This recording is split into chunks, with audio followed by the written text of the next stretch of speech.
So, fourth film, Barbossa's back, but completely different image, new man. What's been happening in his life since we saw him? Yeah, it's a kind of makeover that's totally from him.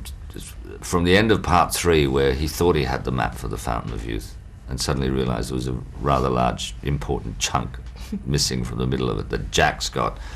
That's pretty much triggered the storyline in part 4.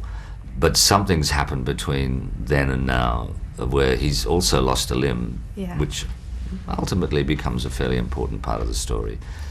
He's not getting any younger, I think he realizes, and there's always a certain vanity in this guy. He's always regarded himself as being a gentleman pirate, certainly a cut above, way above Jack and the rest of the scum. So he's put together this rather smart retirement package, I like to think of it as, by working for King George II as a privateer.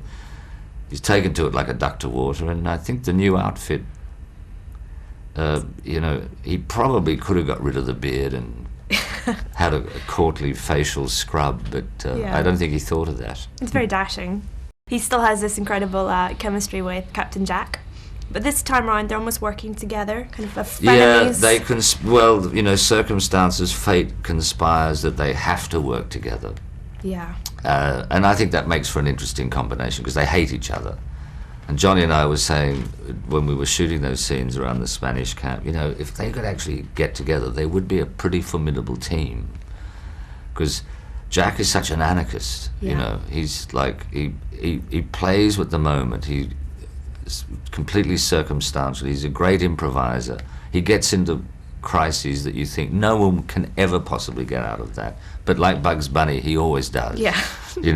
And Barbossa fancies himself as a great intellect, a great strategic planner, and I think those two things should work, but of course they can't because they're still squabbling over the ownership of the Black Pearl. So you mentioned it a second ago, your wooden leg this time around.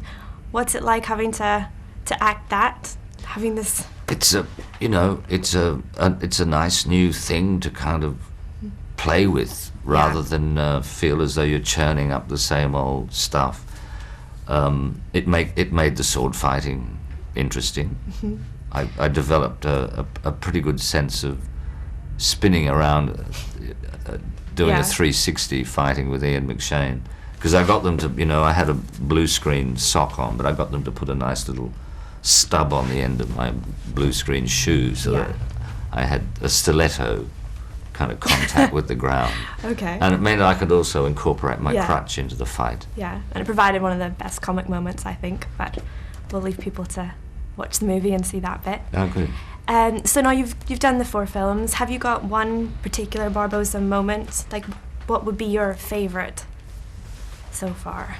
So far, I always liked, right from the first film, that, they were always trying to avoid the obvious expected cliches. No one ever wore an eye patch in Pirates of the Caribbean until Rigetti lost his wooden eyeball and had to put one on. We like to think that was the first time why a pirate ever wore a patch. And no one's had a peg leg, so they held it off. Do you know what I mean? Yeah. But mostly I like the idea that the writers have always given him very flamboyant, very florid, very manipulative, superior language, going right back to I'm disinclined to acquiesce to your request. It means no, of which young kids come up and quote to me, and I thought this is a fantastic way of them learning that words can be fun as well as powerful,